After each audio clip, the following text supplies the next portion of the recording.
Hi, it's Caleb with Terrytown RV. I'm here at a 2022 Salem FSX 260 RT toy hauler, and we're going to do an orientation today.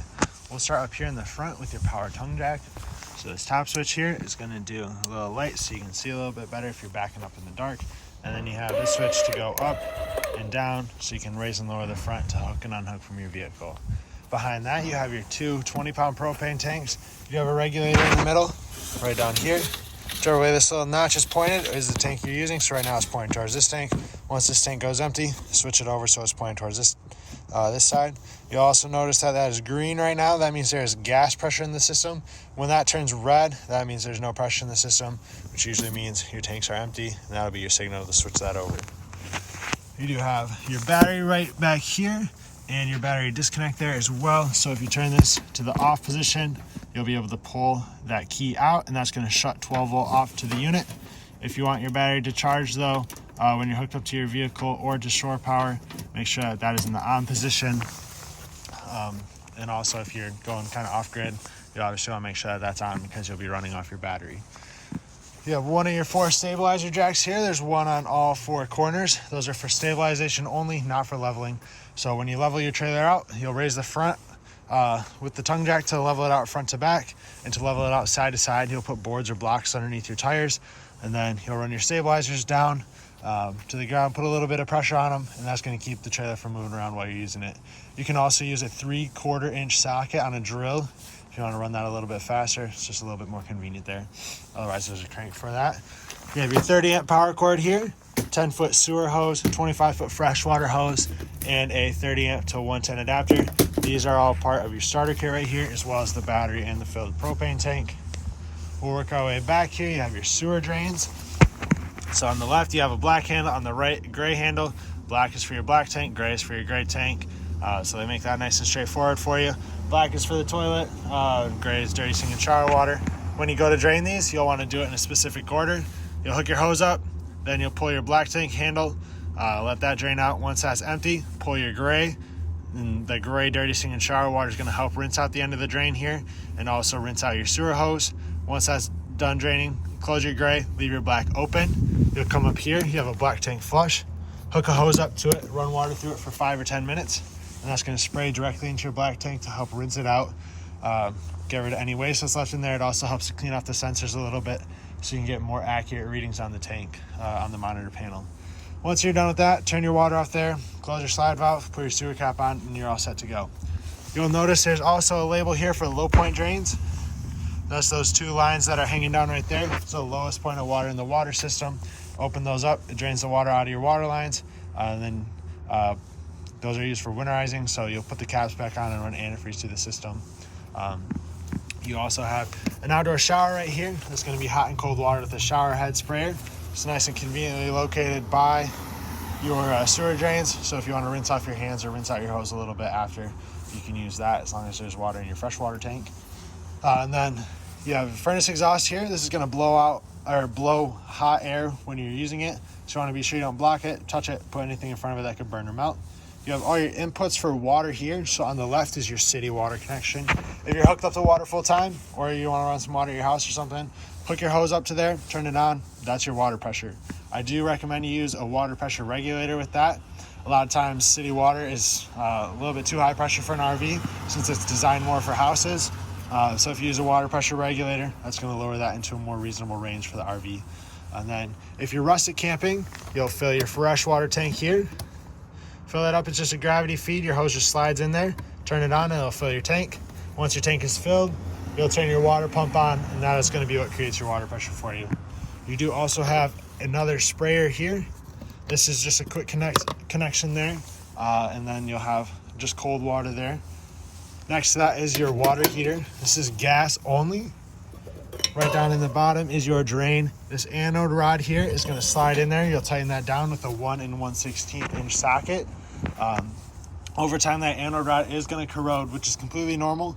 It corrodes so that the tank here doesn't corrode. So you'll have to replace that every 2 or 3 years or so. But once you put that in there, you can turn your water on. The tank here is going to start to fill. To make sure it's full, you can pull on your pressure relief valve.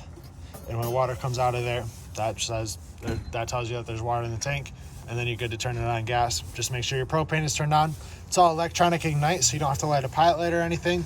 Just flip the switch inside, and the ignition and everything will go and do its thing. When you're all done with it, take your anode rod out here, let the water drain, so you don't have water just sitting in there. Then you have your 30 amp power hook up here for that cord that's up front. Just a standard twist lock cord there. I do recommend you use a 30 amp surge guard in line with that to help protect the electronics on the unit. In case of power surge, it's a lot cheaper to replace a surge guard than it is to diagnose and repair electrical on the unit. In the back here, you have an input for cable or satellite. If you're staying somewhere that has cable hookup, or if you have a portable satellite dish, that's where you hook your coax up to. And you do also have a vent here for the garage area. That opens up from inside. On the back above your garage door, you are prepped for a backup camera as part of the Furrion system. So that's what that little mounting plate is for. And for your garage doors, you loosen that, turn that so it's upside down. Same thing for this side. Then you'll pull that door towards you, and you can open that up. The cable's out of the way there.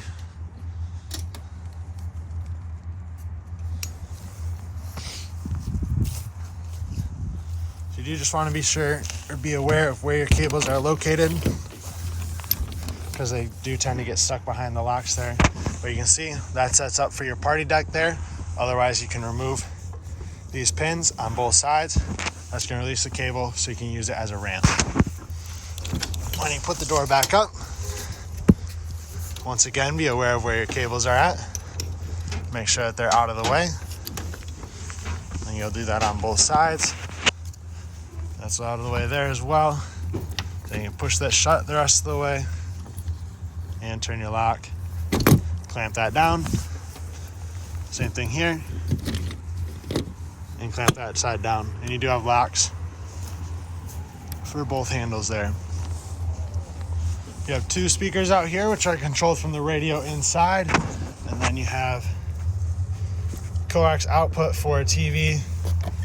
And you have two 110 outlets here as well. Your solid steps. You have another vent up there, same as the one in the back in the garage. They'll both open the same. There's a little handle inside for them.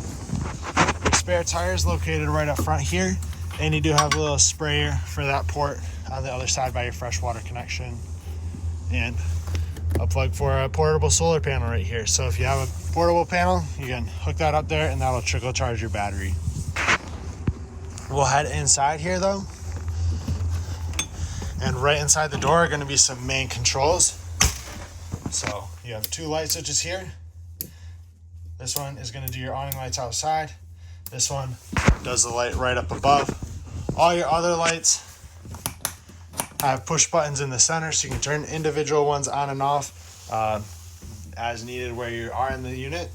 Your switch for your water pump is here, so once your freshwater tank is filled, flip that on to use the water in the tank, and then you have the switch for your water heater on gas. This is the switch for your awning to extend and retract that. So hold that down, and that will extend that out. You do have to hold the switch down for that to run that in and out. So you'll have to stay here at the panel, but you'll be able to see it obviously through the door there as you run that in and out. You have your radio here, which you have your two speaker zones here for inside and outside. Zone 1, zone 2, like that. Turn them on and off. Click through your different settings. And then you have your fireplace here. Your controls are going to be in the top right there. This says run off of 110 only. Since we're not plugged in, it's not going to turn on. But you have power. You can set a timer for how long it runs, change your flame colors, and you can set your temperature. It's going to have options for no heat, low heat, and high heat.